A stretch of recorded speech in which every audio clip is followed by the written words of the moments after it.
Hi అండి. ఇవాళ మనం ఆలూ బీన్స్ కర్రీ చేసుకుందాం. వాటికి కావాల్సిన పదార్థాలు చూసేద్దాం. ముందుగా ఒక ఆలు, బీన్స్ 2 బాయిల్ చేసి పక్కన పెట్టుకున్నాను.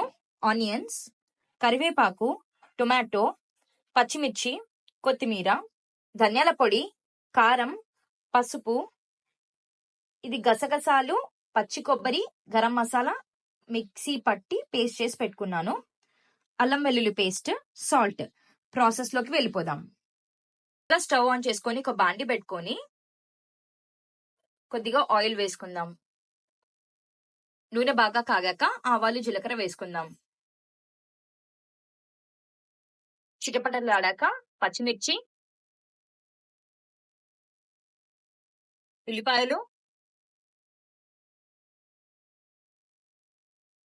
కరివేపాకు కూడా వేసుకుందాం. ఇప్పుడు దీన్ని బాగా కలిపేసుకొని దీంట్లోకి కొద్దిగా సాల్ట్, అలానే కొద్దిగా పసుపు వేసుకొని కలుపుకుందాం.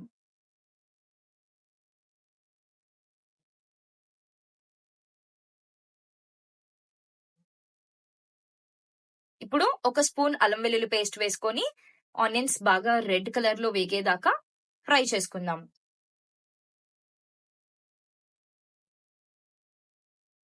టమాటాలు వేసుకొని కొద్దిగా మగ్గించుకుందాం.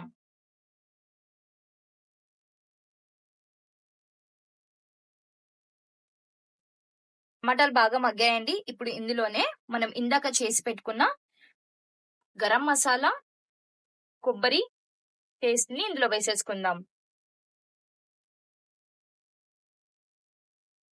ఒకసారి కలిపేసి ఇప్పుడు ధనియాల పొడి, కారం కూడా వేసుకొని ఎర్రగా వచ్చేదాకా వేపేసుకుందాం.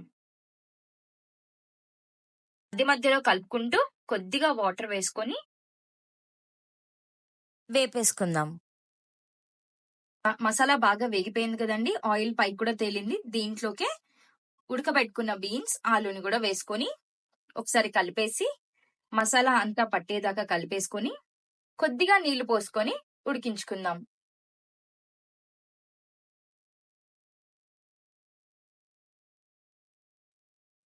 ఇలా దగ్గర పడేంత వరకు ఉడికించుకున్నాం కదండి. ఇప్పుడు కొత్తిమీర కూడా వేసేసుకొని సర్వ్ చేసుకుందాం. అంతే అండి. నాన్ వెజ్ టేస్ట్ వచ్చే ఈ వెజ్ కర్రీని ఖచ్చితంగా మీరు కూడా ట్రై చేయండి. చాలా బాగుంటుంది. Like, share and subscribe to Vara vlogs.